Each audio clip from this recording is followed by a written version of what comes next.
The moving trucks pulled away from the curb, leaving me alone in my new home in Oak Ridge Estates. It was everything I had dreamed about when house hunting, a charming two-story colonial with blue shutters on a quiet cul-de-sac.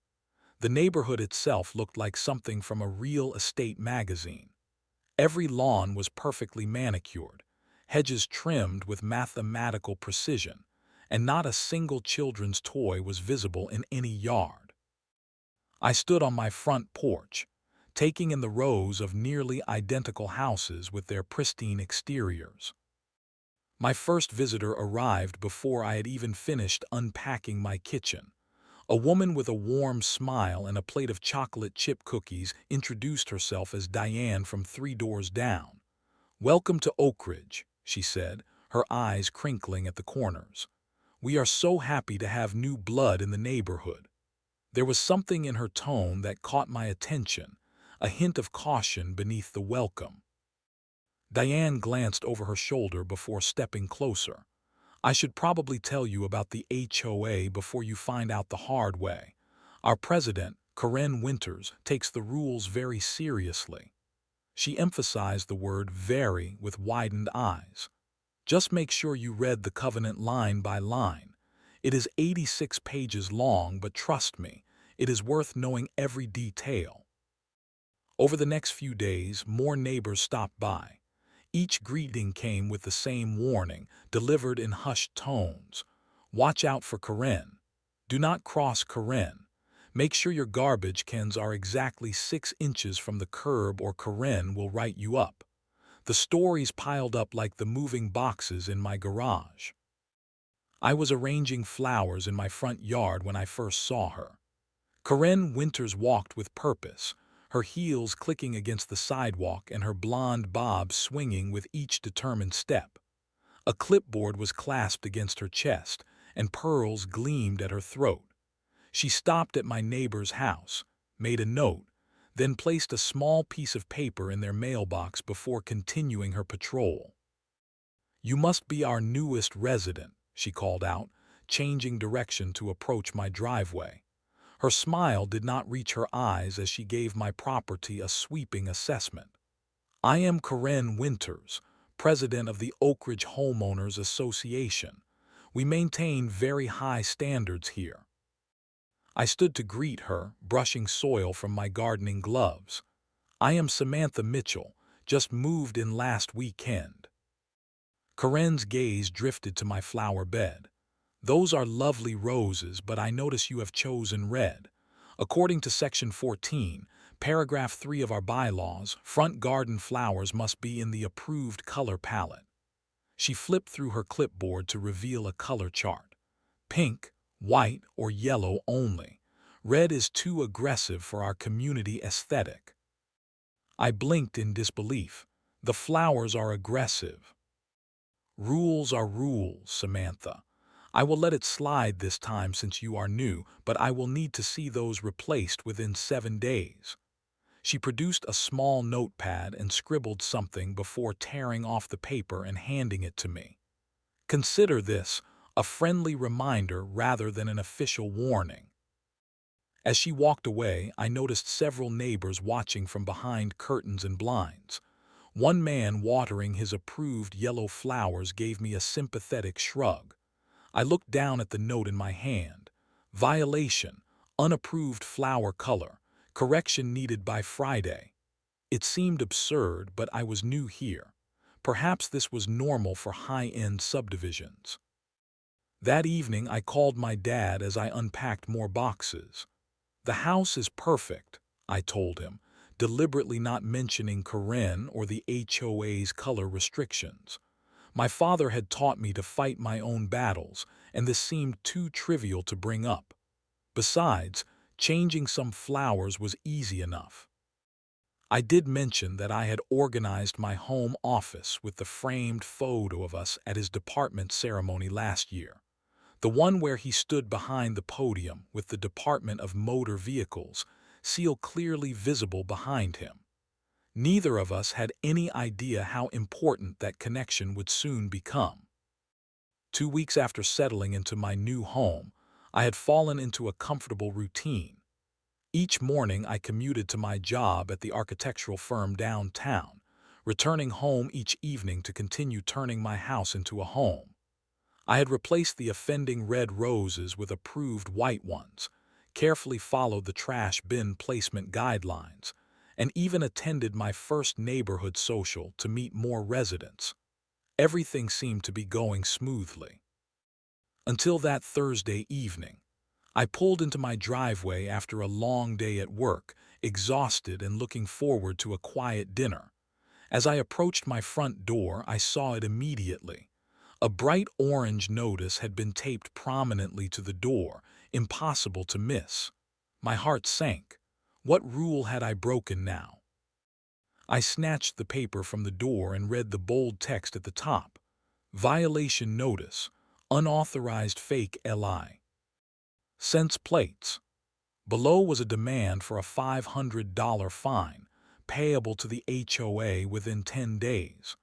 The notice stated that my vehicle displayed license plates that did not conform to state regulations and appeared to be counterfeit or improperly registered.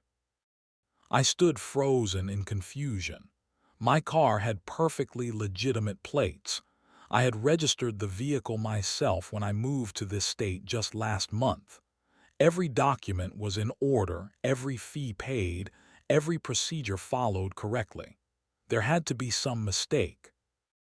I rushed back to my car and examined the license plates. They were standard stay-tissued plates, properly attached, not obscured or damaged in any way. I pulled out my phone and took photos of both the front and rear plates as documentation, then checked my registration paperwork in the glove compartment. Everything was in perfect order. I see you found my notice. The voice came from behind me, making me jump. Karen stood on the sidewalk, arms crossed, wearing an expression that could only be described as smug satisfaction. There must be some mistake, I said, trying to keep my voice level. My plates are completely legitimate. I just registered this car last month. Karen approached, her heels clicking on the pavement as she circled my vehicle like a shark. They do not look right to me. The coloring is off, and the numbers do not match our standard format. I just moved here from out of state, I explained. These are legitimate plates from my new registration. I have all the documentation. She waved her hand dismissively. Anyone can forge documents these days. The HOA has a responsibility to ensure all vehicles in our community are properly registered. It is a matter of safety and community standards. I took a deep breath, reminding myself to stay calm. I would be happy to show you my registration papers and proof of payment from the DMV. That will not be necessary, Karen replied, her voice dripping with condescension. The violation has already been logged and approved by the board. $500 due within 10 days. After that, late fees will apply at $50 per day. But this is completely baseless, I protested, my patience wearing thin. You cannot fine someone for fake plates when the plates are real. That is not even within the HOA's jurisdiction. Vehicle registration is a state matter. Karen's eyes narrowed. Section 22, paragraph 7 of our covenant clearly states that all vehicles must comply with state regulations. The HOA has full authority to enforce this provision, and as president, I am telling you those plates do not look legitimate to me. I want to appeal this to the full board, I insisted. Fine, the next meeting is scheduled for next Wednesday. You can make your case then, but I should warn you, the board rarely overturns my recommendations.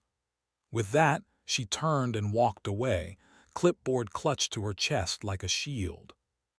That evening I knocked on Diane's door, seeking advice. She invited me in, offering tea as I explained the situation. I am not surprised, she sighed. Karen has been getting more aggressive with her fines lately. Last month, She fined the Johnsons for having an unauthorized vehicle when their daughter visited from college for the weekend. But fake license plates, that is ridiculous, and $500. Diane nodded grimly. The fines have been getting steeper too. Most of us just pay them because fighting Karen usually leads to more trouble. She finds other violations if you challenge her. Well, I am not paying for something so blatantly false, I said firmly. I will present my case to the board. Good luck, Diane replied, her tone making it clear she thought I would need it. The board members are all hand-picked by Karen. They rarely question her decisions. As I walked home in the fading evening light, I noticed several neighbors watching from their windows and porches. When they saw me looking, they quickly turned away. It was clear that Karen had created an atmosphere of fear in this otherwise perfect neighborhood. I was determined not to succumb to it, but as I stared at the orange violation notice, I began to wonder what I had gotten myself into. The next evening, I sat in my living room surrounded by HOA paperwork and the violation notice. After hours of reviewing the covenant, I was no closer to understanding how Karen could justify fining me for legitimate license plates. I needed advice from someone who knew the system inside and out. I picked up my phone and called my father. Dad, I have a situation I could use your input on, I said when he answered. What is it, sweetheart? Everything okay with the new house? His voice was warm and concerned. I explained the situation with Karen and the alleged fake plates. As I spoke, I could almost hear him sitting up straighter in his chair. My father was not just any bureaucrat. As the director of the Department of Motor Vehicles for our state, he oversaw all vehicle registrations and licensing operations. This was quite literally his area of expertise. She fined you for fake plates without any evidence, he asked, his voice shifting into what I called his director tone. And she claims this is enforceable through the HOA. $500, I confirmed. She barely looked at them before declaring they did not look right. My father sighed. I could make a call, you know, one word from my office and… No, Dad, I interrupted. I need to handle this properly. If I run to you for help, I will never earn the respect of anyone in this neighborhood. You are right, he conceded. So what is your plan? I am going to approach this professionally. Gather documentation, present my case to the board, and request they rescind the fine based on the evidence. Good, document everything. And remember what I always taught you about dealing with bureaucracies. Know the rules better than they do. As we talked, memories flooded back of spending afternoons at the DMV offices as a child. While other kids were at daycare, I often sat in the corner of my father's office, coloring or doing homework while absorbing the inner workings of state vehicle administration. I had picked up more than most people would ever know about registration procedures, plate specifications, and regulatory compliance.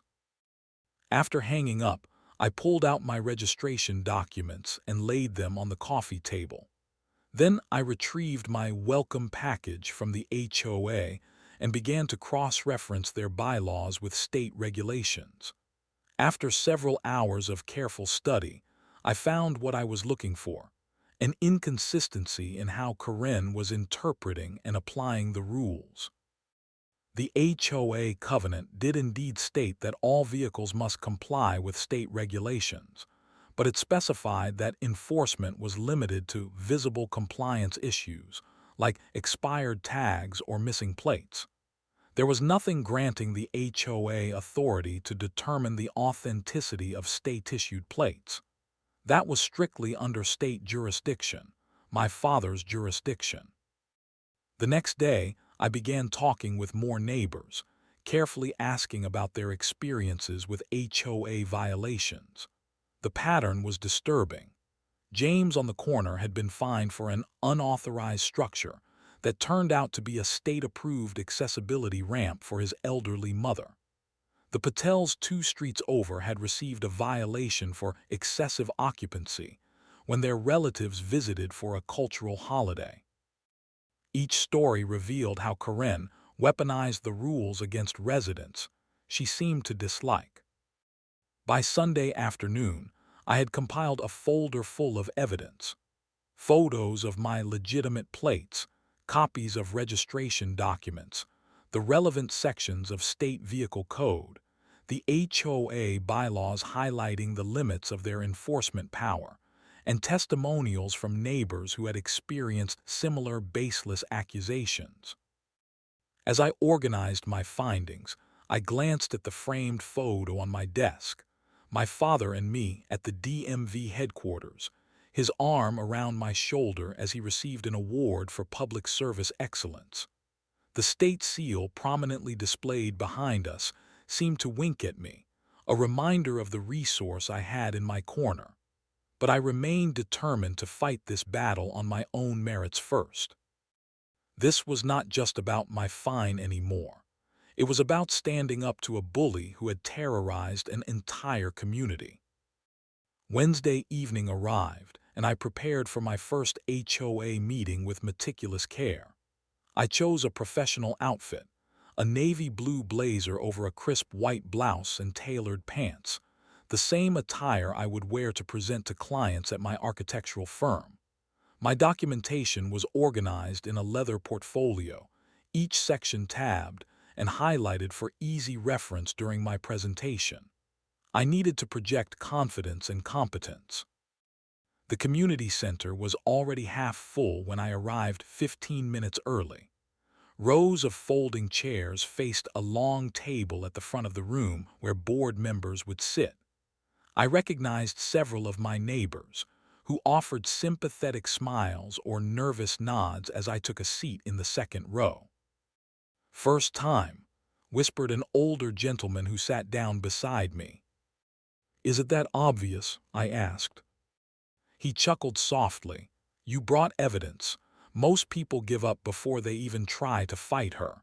He extended his hand. "George Miller, been living here 10 years, longer than Karen, still cannot believe we let her take over." At exactly 7 o'clock, the board members filed in, 4 men and 2 women, all middle-aged and dressed in business casual attire. Karen entered last, taking the center seat with an air of authority. She wore a red blazer despite her own rule against aggressive colors, an irony that was not lost on me. "I call this meeting of the Oak Ridge Estates Homeowners Association to order," Karen announced, tapping a small gavel against a wooden block. "First, we will address any appeals of violations, then move to general business." My name was called first. I approached the table, placing my portfolio in front of me. "Good evening. I am here to appeal the violation regarding allegedly fake license plates on my vehicle. I have documentation proving the plates are legitimate state-issued plates, properly registered." I began my presentation, showing photographs of my plates, copies of my registration, and citing the relevant sections of the HOA covenant regarding vehicle regulations. I had barely gotten through my second point when Karen interrupted.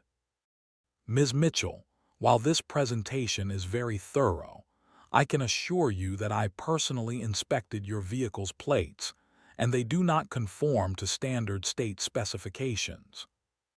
With all due respect, Ms. Winters, determining the authenticity of state-issued license plates falls outside the HOA's jurisdiction. That authority belongs exclusively to the Department of Motor Vehicles." Section 22, Paragraph 7, Karen recited without looking at any document, clearly grants the HOA authority to enforce compliance with state vehicle regulations. "Yes, but if you read Paragraph 8, I countered, It specifies that enforcement is limited to visible compliance issues such as expired tags, missing plates, or improper display. The authenticity of state-issued plates can only be determined by the DMV, not by visual inspection from an HOA representative. Corinne's smile tightened.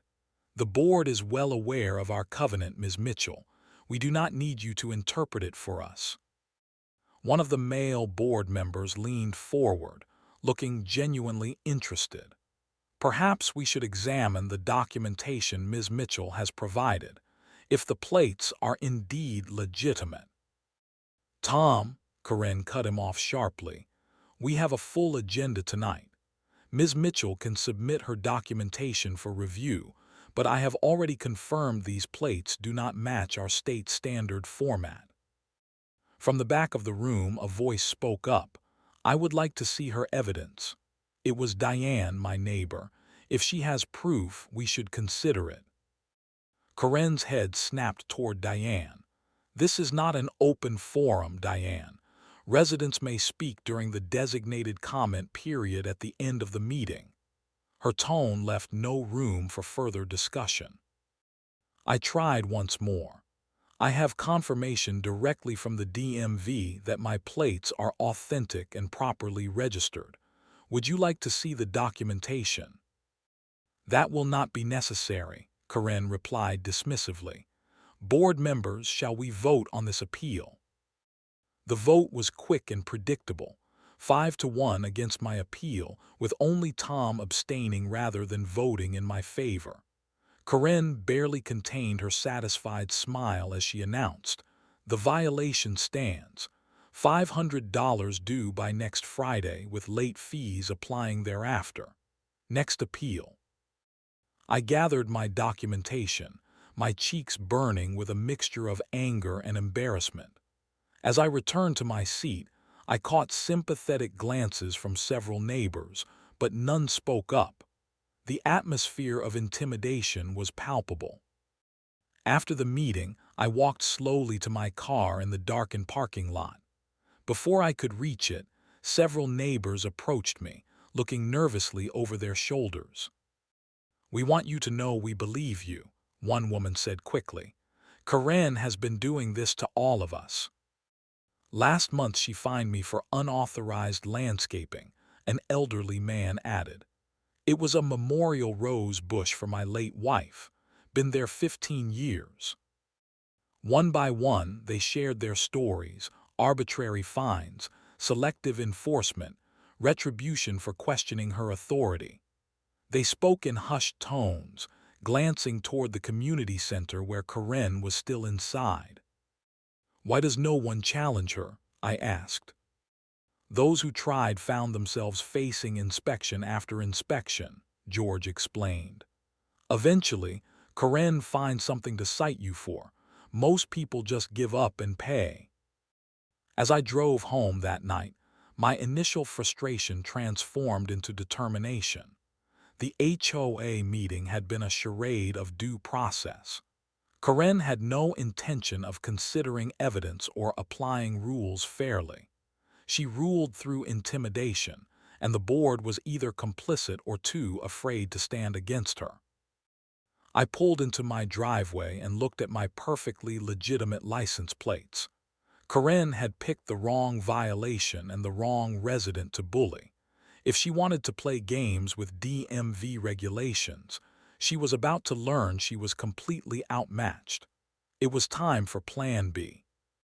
The day after the HOA meeting, I took a personal day from work. This had become more than a simple dispute over a bogus violation. It was about exposing a pattern of abuse that affected every resident in Oak Ridge Estates. I converted my spare bedroom into an investigation headquarters, pinning a large neighborhood map to the wall and setting up my laptop on the desk. First, I needed comprehensive documentation of Corinne's pattern of selective enforcement. I started by texting the neighbors who had approached me after the meeting, asking if they would be willing to share their violation notices and any correspondence with the HOA. Many responded immediately, eager to contribute to what they now saw as a community cause. By mid-morning, my email inbox was filling with scanned violation notices, photos of alleged infractions, and written accounts of encounters with Karen. I printed each document, organizing them chronologically and by type of violation. A disturbing pattern emerged. Residents who questioned Karen in any way soon found themselves receiving multiple violations for increasingly minor infractions. I created a spreadsheet tracking the frequency, amounts, and types of fines. The data showed a sharp increase in both the number and dollar amount of fines over the past year. Even more telling, the highest concentrations of violations were issued to minority residents, single women, elderly homeowners, and anyone who had spoken against Karen at meetings. Around noon, a knock at my door revealed George Miller, the man who had sat beside me at the meeting. "I heard you are gathering information," he said, holding a thick manila envelope. "I have been keeping records of every HOA meeting for the past 5 years. Thought these might help." George's meeting minutes revealed another suspicious pattern. Approximately 18 months ago, the HOA had begun approving special projects with vague descriptions and substantial budgets. The timing coincided perfectly with Karen's master bathroom renovation and backyard landscaping, projects I had heard she completed recently. "Have there been any actual community improvements funded by the HOA in the past year?" I asked George. He shook his head. The playground equipment replacement was postponed 3 times. The community center roof still leaks, but somehow there was money for new decorative streetlights on Karen's block only. I made another pot of coffee and dug deeper.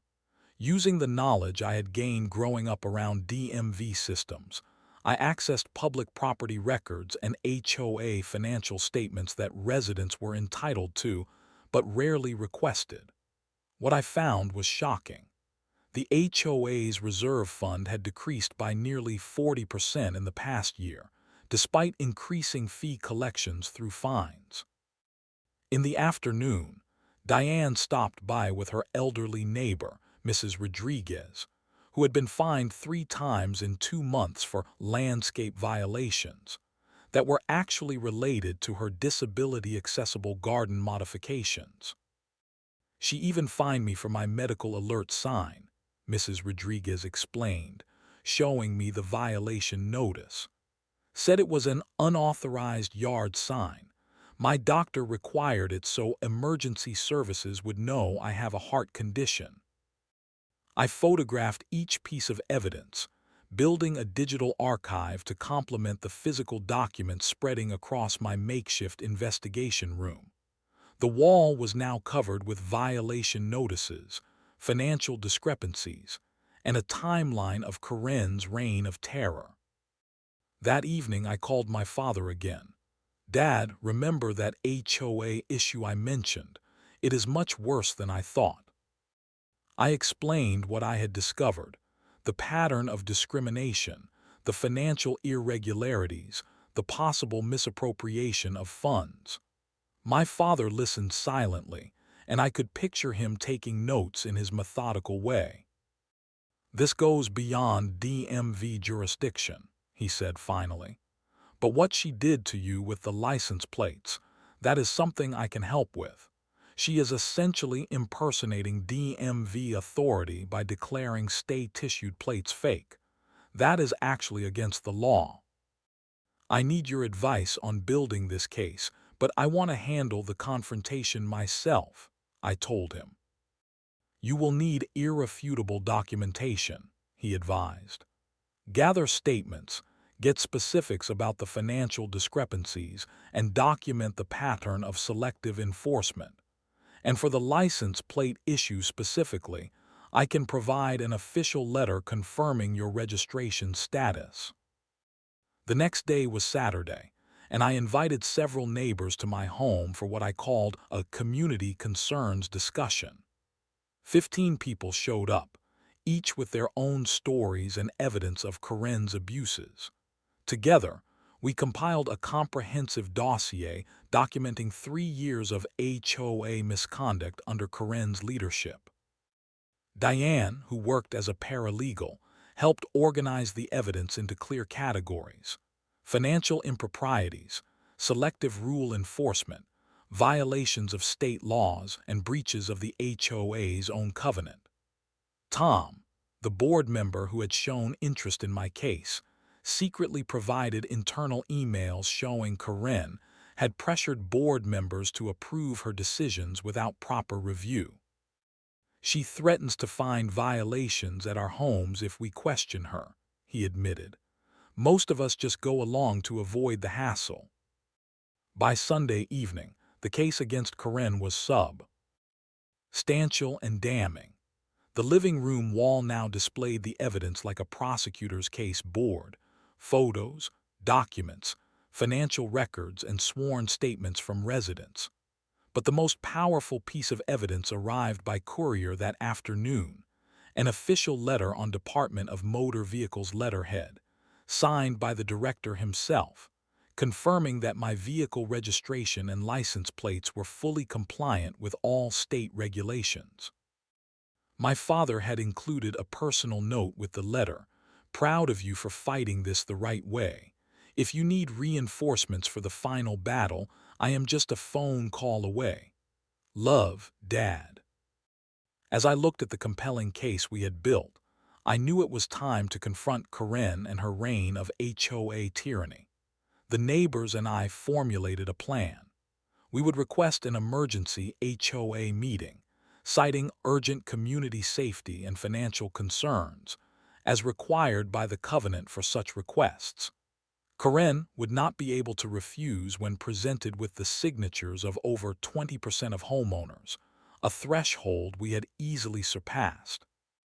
The stage was set for a showdown that would change Oak Ridge Estates forever. The community center was filled beyond capacity on Thursday evening. Word had spread throughout Oak Ridge Estates that something big was happening, and residents who had never attended an HOA meeting before showed up in force. Extra chairs had to be brought in to accommodate everyone. The energy in the room was electric, a mixture of anticipation, anxiety, and hope. Corinne looked visibly irritated as she surveyed the packed room. This emergency meeting had been called against her wishes, and only the threat of a covenant violation had forced her to comply with our request backed by resident signatures. She rapped her gavel sharply against the table. "I call this emergency meeting to order," she announced, her voice tight. "The agenda lists urgent community concerns as the topic. Who would like to begin?" Her tone made it clear she expected to dismiss whatever complaints might arise. I stood up from my seat in the front row. "Thank you, Ms. Winters. I requested this meeting to address several serious issues affecting our community." Corinne's eyes narrowed. "Ms. Mitchell, is this about your license plate violation again? Because that matter has been settled." "This concerns much more than my individual case," I replied calmly. "I have prepared a presentation if the board will allow it." Before Corinne could object, Tom spoke up. "I move that we hear Ms. Mitchell's presentation." Another board member quickly seconded the motion, surprising Corinne. I walked to the front of the room carrying my laptop and a large portfolio. As I set up to connect to the projector, the community center doors opened. My father walked in, dressed in a conservative suit with a subtle state pin on his lapel. He nodded to me discreetly and took a seat in the back row. Corinne glanced at him with mild curiosity but showed no recognition. "Residents of Oak Ridge Estates," I began, my voice steady and professional. "Over the past 3 weeks, I have been investigating a pattern of concerning practices within our HOA leadership. What began as a personal matter has revealed systemic issues that affect every homeowner in this community." The first slide appeared on the screen, a graph showing the dramatic increase in HOA fines over the past 3 years. Since 2022, fine amounts have increased by 340%, while the number of violations issued has doubled. However, community improvements and maintenance have decreased by 60% during the same period. Murmurs spread through the audience. I continued methodically, presenting evidence of selective enforcement, showing side-by-side photos of identical violations, where only certain residents received fines. "Ms. Mitchell, these allegations are absurd," Karen interrupted, her face flushing. "The board enforces rules consistently based on community standards." "The data suggests otherwise," I replied, advancing to a map of the neighborhood with violation pins color-coded by homeowner demographics. The clustering was unmistakable. Certain residents received disproportionately more violations than others, despite similar property conditions. I moved to the financial discrepancies next, displaying the HOA's bank statements alongside the approved budget. Over $70,000 in community funds have been allocated to special projects with minimal documentation. These projects coincide suspiciously with renovations to certain properties in the neighborhood. I did not need to specify which property. Everyone knew about Karen's recent extensive home improvements. Karen slammed her hand on the table. "This is slander. I will not sit here and be accused of." "I have not accused anyone specifically," I interrupted calmly. "I am simply presenting financial facts available to any homeowner who requests them." The room had grown tense. I could see board members exchanging nervous glances. It was time to address my personal case, the catalyst that had started this investigation. Now, regarding the specific violation issued to me for allegedly fake license plates. I displayed the photos of my car and its registration documents. This accusation was not only incorrect but potentially illegal, as it involves a HOA representative falsely claiming authority to determine the authenticity of state-issued vehicle identification. Karen's composure was cracking. Those plates did not look right to me. As HOA president, I have a responsibility. The determination of license plate authenticity falls exclusively under the authority of the Department of Motor Vehicles, I stated firmly. No HOA has legal jurisdiction to make such determinations. "We have the right to enforce state compliance," Karen insisted. "Perhaps we should consult an expert on this matter," I suggested. I turned toward the back of the room. "Sir, would you mind sharing your professional opinion on this issue?" My father stood up and all heads turned toward him. "My name is Robert Mitchell, Director of the Department of Motor Vehicles for this state. I can confirm that the license plates in question are entirely legitimate, properly registered, and fully compliant with all state regulations." He walked forward, handing Karen an official document. "This is a formal certification of registration compliance, which I have prepared specifically for this matter." Karen stared at the document, the blood draining from her face as she registered my last name and made the connection. She looked from the letter to my father and then to me, her mouth opening and closing wordlessly. The room erupted in whispers. I continued before Karen could recover. "This is not just about license plates. This is about abuse of power. This is about financial mismanagement. And this is about creating a community based on fear rather than cooperation." Tom stood up from the board table. "In light of these serious allegations, I move that we immediately suspend Ms. Winters from her position, pending a full audit of HOA finances and practices." "You cannot do that," Karen protested, finding her voice again. "This is a conspiracy against me." Another board member spoke up. Actually, according to Section 5 of our bylaws, we can temporarily remove an officer if there are credible allegations of misconduct. I second the motion. The vote was swift and decisive. 5-1 in favor of suspension, with only Karen voting against. As the reality of what was happening sank in, Karen's facade finally cracked completely. "You have no idea what it takes to maintain standards in this community," she shouted, rising from her chair. "Without me, this neighborhood would fall apart. Those rules protect our property values." An elderly resident stood up from his seat. "The rules were meant to help us live together respectfully, not to be weapons. I have lived in fear of your clipboard for years, Karen. We all have."